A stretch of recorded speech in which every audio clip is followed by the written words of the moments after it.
कर्नाटक के कांग्रेस विधायक केसी वीरेंद्र पर करोड़ों के विदेश यात्रा टिकट खरीदने का आरोप। सट्टेबाजी के पैसों से खरीदे करोड़ों के टिकट ईडी ने मनी लॉन्ड्रिंग केस में किया गिरफ्तार। पुलिस और एटीएस की कार्रवाई में आतंकी गिरफ्तार। रांची के तबारक लॉज में रह रहा था आतंकी के पास से कई संदिग्ध सामान बरामद।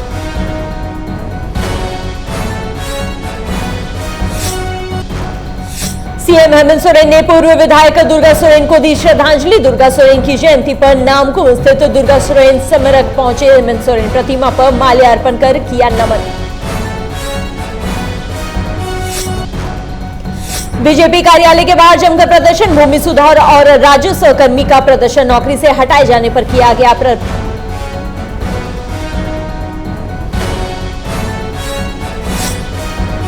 बीजेपी कार्यालय में रघुवर दास की प्रेस कॉन्फ्रेंस। राज्य सरकार पर जमकर साधा निशाना। पेशा कानून और नगर निकाय चुनाव को लेकर हमलावर।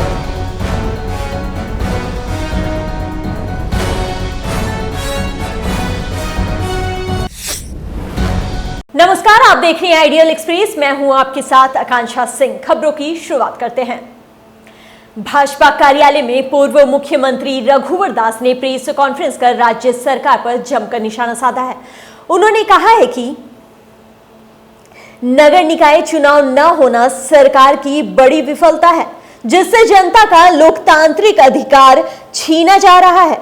पेशा कानून पर बोलते हुए रघुवर दास ने कहा है कि यह कानून गांव की उन्नति और आत्मनिर्भरता का आधार बनेगा। सरकार की नाकामी से जनता निराश है, जबकि भाजपा विकास और अधिकारों की लड़ाई जारी रखेगी। संवैधानिक अधिकार और उस अधिकार का पालन करना सरकार का कर्तव्य है। लेकिन वर्तमान में जो झारखंड की सरकार है, जेएमएम और कांग्रेस की सरकार,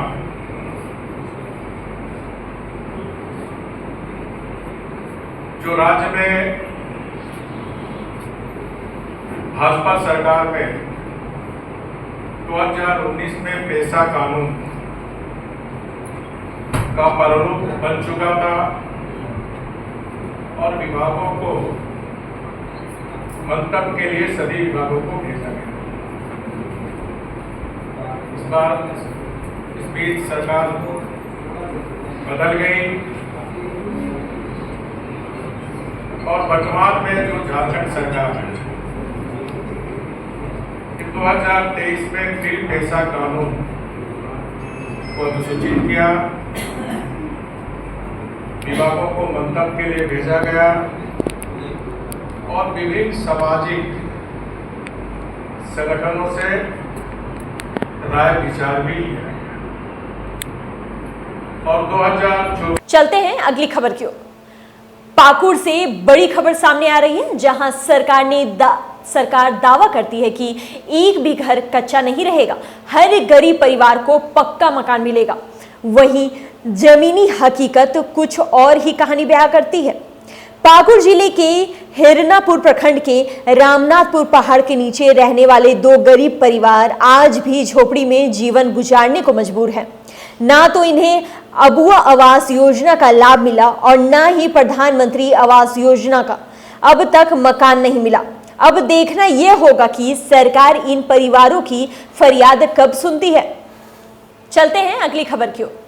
विधायक कल्पना सोरेन के साथ झारखंड आंदोलन के अग्रणी नेता एवं पूर्व विधायक स्वर्गीय दुर्गा सोरेन की जयंती पर नामकुम स्थित दुर्गा सोरेन स्मारक पहुंचे।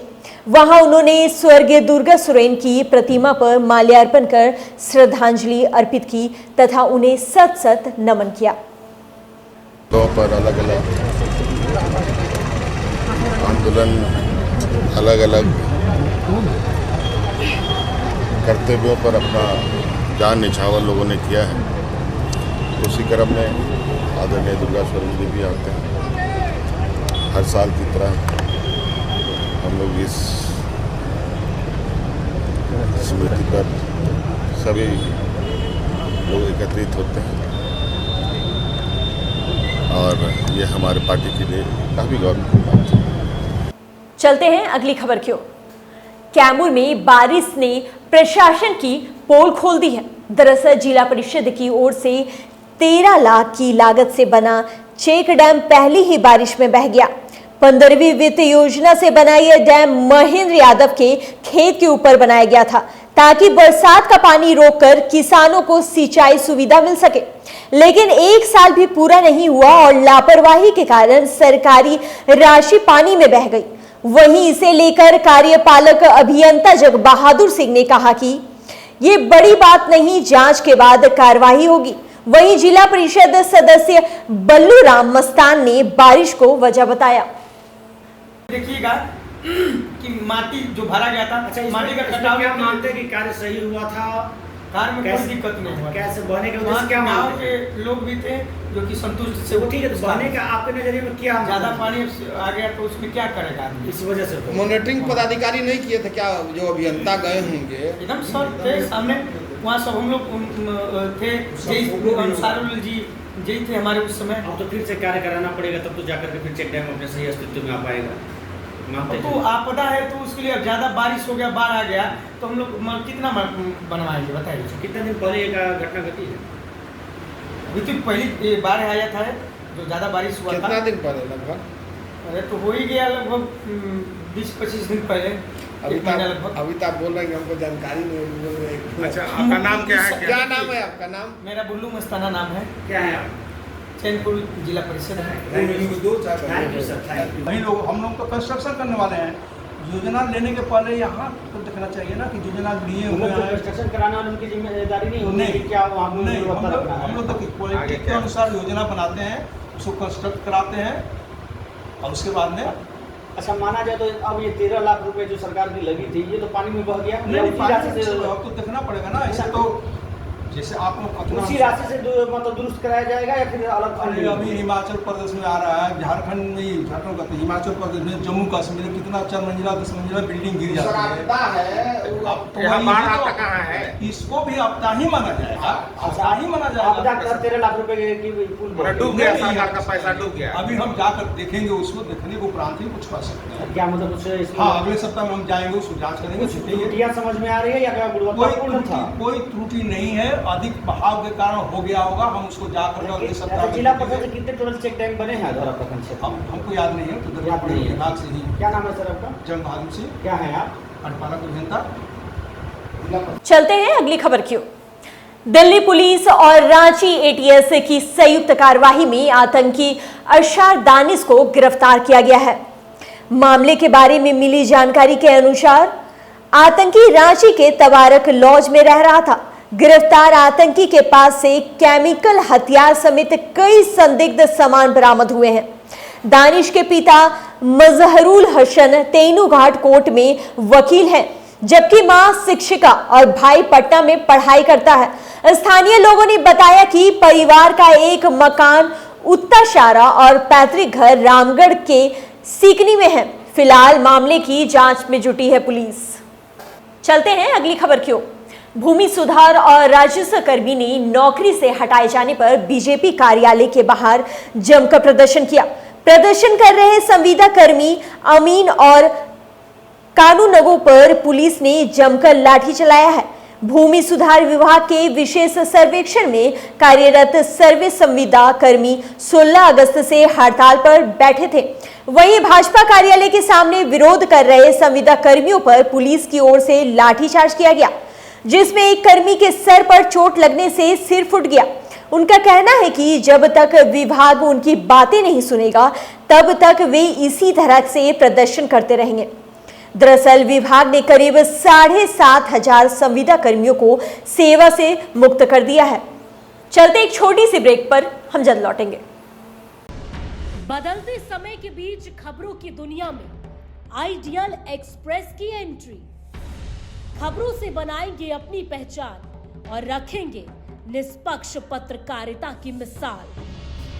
शानदार टीम, धारदार रिपोर्टिंग, लाइव कवरेज और सटीक विश्लेषण। बिरसा का उलगुलान दिखाएंगे और बुद्ध की धरती पर बढ़ते जुर्म की दास्तां बताएंगे। बंगाल से लेकर सिक्किम और यूपी से लेकर उत्तराखंड की हर छोटी बड़ी खबर से रूबरू कराएंगे।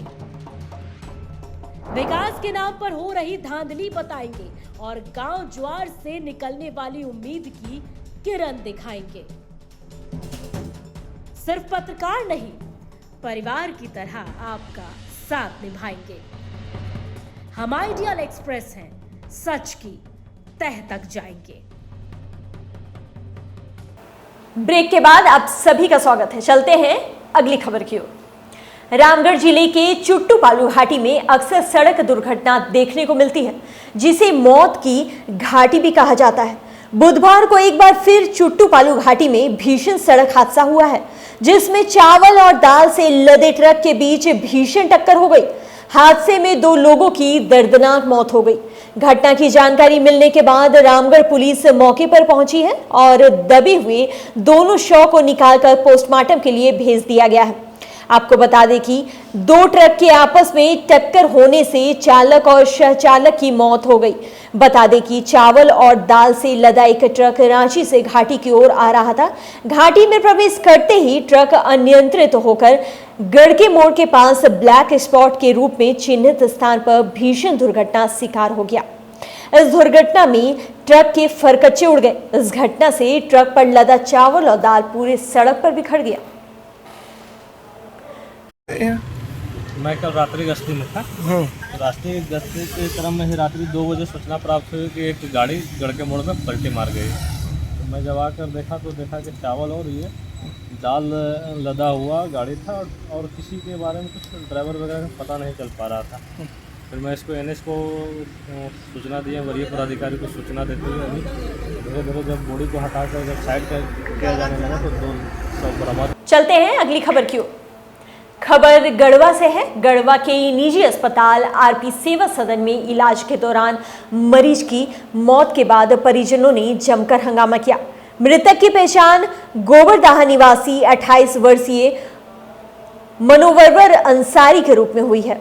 दरअसल परिजनों ने आरोप लगाया है कि डॉक्टर पतंजलि केसरी ने पैसे के अभाव में सही इलाज नहीं किया और जानबूझकर लापरवाही बरती, जिससे मौत हो गई। परिजनों का कहना है कि पैसे लेकर लौटने पर उन्होंने मरीज को CPR देते देखा, लेकिन तब तक मौत हो चुकी थी। मामले में परिजनों ने जिला प्रशासन से डॉक्टर के खिलाफ कठोर कार्रवाई की मांग की है। चलते हैं अगली खबर की ओर।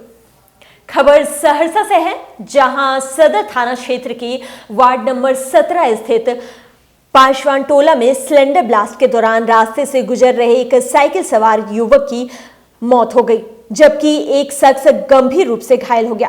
मृतक युवक की पहचान 24 वर्षीय सचिन कुमार के रूप में की गई है, जो सुपौल जिले का रहने वाला था। घटना के संदर्भ में बताया जाता है कि पासवान टोला स्थित मो खुशीदा के रूप में अवैध रूप से सिलेंडर का भंडारण कर गैस की सप्लाई करता था। इसी दौरान आज गैस लीकेज के दौरान सिलेंडर में ब्लास्ट हो गया। इस दौरान रास्ते से गुजर रहे साइकिल सवार के सिर पर दरवाजे के गेट गिर गया, जिससे उनकी मौके पर ही मौत हो गई, जबकि मकान मालिक मो खुर्शीदा बुरी तरह से झुलस गया, जिसे इलाज के लिए निजी अस्पताल में भर्ती कराया गया है। स्थानीय लोगों का कहना है कि मोहल्ले में काफी दिनों से अवैध तरीके से गैस सिलेंडर का कारोबार किया जा रहा था। बार बार मना करने के बावजूद यहां अवैध तरीके से कारोबार किया जा रहा था। इसी बीच आज ये हादसा हो गया। इधर घटना की सूचना मिलने के बाद मौके पर पहुंचे सदर SDPO ने कहा है कि सिलेंडर ब्लास्ट होने की सूचना मिली है। हादसे में एक व्यक्ति की मौत हो गई है, जबकि एक शख्स घायल हो गया है। फिलहाल मृतक के शव को कब्जे में लेकर पोस्टमार्टम के लिए भेजा जा रहा है। मामले की छानबीन की जा रही है। बुलेटिन में आज के लिए बस इतना ही। ताजा तरीन खबरों का सिलसिला जारी रहेगा। नमस्कार।